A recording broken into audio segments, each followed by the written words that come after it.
This is your typical weeb life cycle. First, they find a pretty cool shonen, watch a Ghibli movie, then they die. You watch a few shows here and there, and then you listen to the egotistical wizard man say, "That's my girl," for 6 hours. Is there nothing more to anime movies than Spirited Away? Yes, there is, and I'm here to tell you about them. Hi, my name is Inakyu and I make anime content. A few eons ago, I used to make recommendation videos, and honestly, I missed it. Also, I wanted an excuse to talk about some anime movies that I've been watching recently. Quality movies that I believe that are slept on in the anime community. I thought very hard about this list, so you know it's the good shit. Entertaining and quality films that I think that you will enjoy. So here are some anime movies that you need to watch that aren't Ghibli.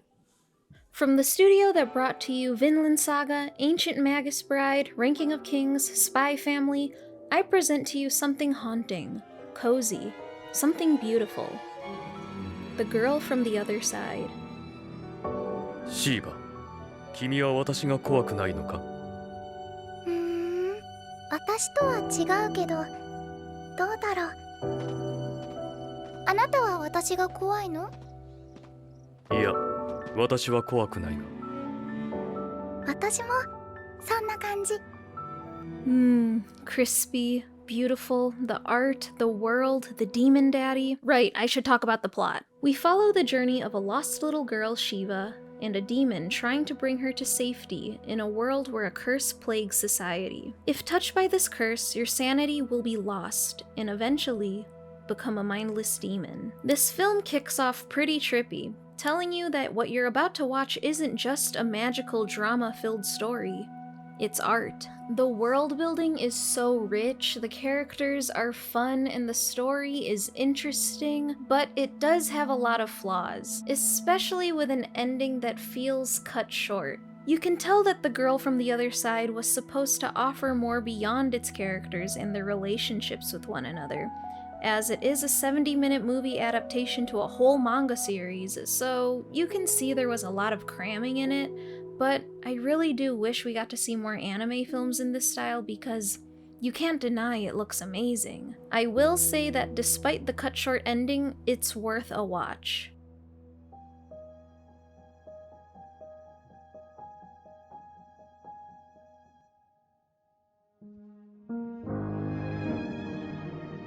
I hold Mamoru Hosoda in the same regard as someone like Hayao Miyazaki, where I cherish the films so much that I really just want to take my time with them and exist in this reality that they've built. The movies I've seen from this director seem to cut so deeply into me, it has an understanding for parts of me that I don't even understand myself, and this film, Wolf Children, does exactly that.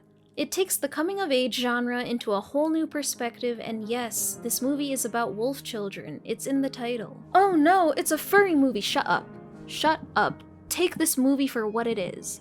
Its narrative is undeniably cute and quietly sad, to the point where the film is over and you won't even realize the impact that it's had on you this entire time. I'd say you're in for a healthy cry at the end. After watching Wolf Children, I believe that it kind of bends the traditional storytelling of the coming-of-age genre. It's not driven by the typical boy meets girl or school settings, but rather the life of this family and these kids trying to fit in and find their place in the world. It checks off all the boxes you could want from a movie, from the cinematography to the soundtrack, and I believe that you should watch Wolf Children at least once in your life. Mind Game.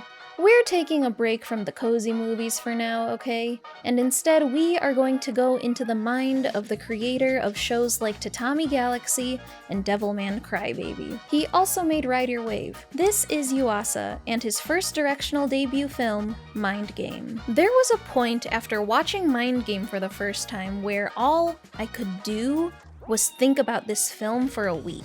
In the shower, eating dinner, it's the kind of movie that has literally reshaped my mind in a way where I can't look at anything else in the same way. Yuasa does such a great job at drawing you in when you give yourself up to it, and you definitely need to for this movie. This world he puts us in is our world, but it's weird, it's quirky, and odd.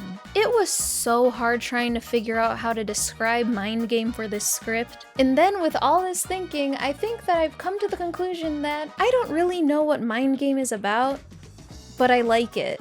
What I do know is that Mind Game is about life and is a lot more about the experience of watching it rather than the plot. It tackles the theme of not taking initiative, missing your chance, being too late in life, and taking that to a whole new level in a literal conversation with God. Its world is so rich and dark yet silly, and truly is a one-of-a-kind story that I wish was talked about more. Do yourself a favor and watch Mind Game if you really want to appreciate animation and the capabilities of it all.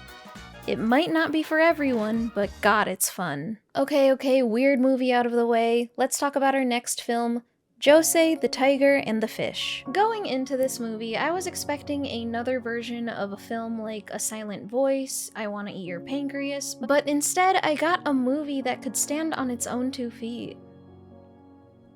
I just realized what I just said. I'm reading this script out loud now, and I didn't mean for that to happen, but you know what? This film can stand on its own 2 feet, but Josee can't. I'm sorry, I'm so sorry. Josee, the Tiger, and the Fish is a slice of life story that feels magical in a lot of ways. Josee is more than just a girl in this wheelchair, she is more than her disability, which I think is where a film like A Silent Voice kind of suffered with. Don't get me wrong, I love A Silent Voice, but you can't help but compare the two sometimes. It takes this story that you think is going to happen and slowly reveals itself as to be something else entirely. It's something that's visually stunning and frustratingly rich. This movie doesn't tell you how to feel, it doesn't shove its message down your throat. This film and these characters are just so filled with life, and I love it. What I really love about Josee's character is that, yes, she has a disability, but she has agency. This disability is a part of her, and it never belittles her because of it. It has small, intimate moments tied with amazing animation, and you're delivered a film that examines what it means to truly understand someone. What does sympathy mean? What's the difference between understanding someone and having sympathy for someone? This movie isn't perfect in any way, shape, or form. I will say there is a lot of melodrama with a love triangle at the end, but if you couldn't tell, it's still a good watch. Also, if you do plan on watching Josee, the Tiger, and the Fish, watch until the end because there is a post-credit scene. Okay, enough with the sad movies. There is more to anime movies than Ghibli and movies that can make you cry. I want to show you that. And it would definitely be a shame if that was my mission and I did not recommend to you Redline. I can't tell you how good it feels to be in the mood to watch something exciting for once, and then turning on Redline because it checks off all the boxes you could ask for. Interesting premise? Check. Endearing love story? Check. Quality characters with fun banter and dialogue? Check. A unique world that feels lived in? Check. It's hilarious and the plot does meander sometimes, but God, it still manages to bring you back to the edge of your seat with the heart of its film, racing. And how can you hate a movie where the main character's name is Sweet JP? Look at him. Look how sweet he is. He has a pompadour. Plot-wise, this film is about the most popular race in the galaxy.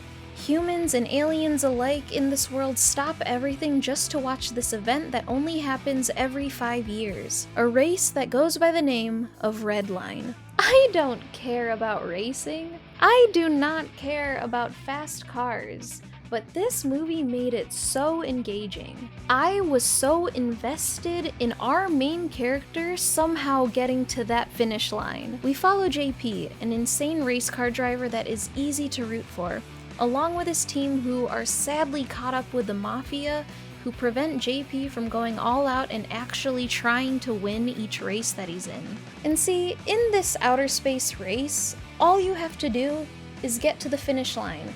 It doesn't matter how, it doesn't matter what you do, just get there first. Anything is allowed, and I mean anything. All these cars have futuristic alien tech, and you never know the limits of what each racer is capable of doing. You just have to be ready whenever the time comes. Cars have guns, they go underwater, they go underground. Did I mention that even the world has a bunch of obstacles for the cars to get through? This is some insane Mario Kart shit here in this movie. Redline is purely brain-off enjoyment, and if you want something exhilarating that just sends electricity up your bones, Redline is exactly that. And then from one end of the sci-fi spectrum to the other, we have a film that is a lot more chill. The Girl Who Leapt Through Time. Remember that movie Wolf Children that I recommended earlier?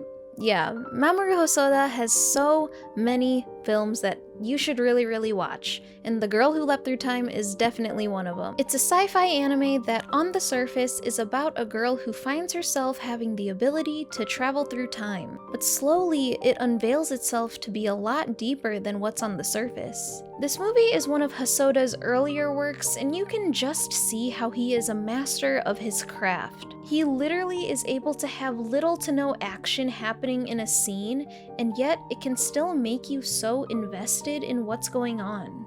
It's a film where you can get to the ending and then want to watch it all over again to see the details that you've missed the first time watching. And it's an entirely new screening. This was one of my first anime movies outside of watching Ghibli, and it's definitely overshadowed by its more well-known film Wolf Children, but it's definitely still a good movie to watch. And speaking of movies that I think gets overshadowed by other well-known ones, I know the title said no Ghibli, but this one's so underrated. It's not directed by Hayao Miyazaki, if that counts. Don't smite me for breaking the title of this video, but I just really want to recommend to you The Tale of Princess Kaguya. One of the most beautifully animated and well-written films I have ever seen. Period. Countless scenes just take your breath away, and it's such an emotionally powerful film. This is one of Ghibli's best films, and it's a shame that not many people have seen it. The Tale of Princess Kaguya offers you a story that showcases just how limited our life here is on Earth. It's the happiest sad film I have ever watched, and God, I already want to watch it again. Would you believe me if I told you that this is the story that Kaguya-sama is loosely based off of? Very loosely, as both of them are based off of The Tale of the Bamboo Cutter, and much like the rest of the movies on this list, I don't want to tell you the plot. I just want to make you curious enough to want to feel the emotions that I'm feeling. Like, please do not let the watercolor style animation stir you away, because then you are keeping yourself from this amazing watch. Every single character just reaches into your heart, and it's so powerful. The Tale of Princess Kaguya is wonderful. Please watch it. Go watch it. Go watch Tale of Princess Kaguya. It's so good. And of course, also, if you haven't checked out the huge films that are Perfect Blue, Your Name, A Silent Voice, I shouldn't even make a segment to tell you to watch those movies. Go do that. Although I do have another anime movie recommendation list. It's a romance anime movie list. It's one of my first videos, so the quality isn't as good, but I still stand by those recommendations. But that's the video. Please let me know if you liked it. Comment if you want to check out one of the movies that I mentioned. Please let me know. It will literally make my day to see that you want to watch something that I recommended to you. Please leave a like, a comment, subscribe, none of it, all of it, whatever you want. What are some other anime recs that you're looking for? What are some movies that you wish made the list? Just let me know. It's not like I care or anything.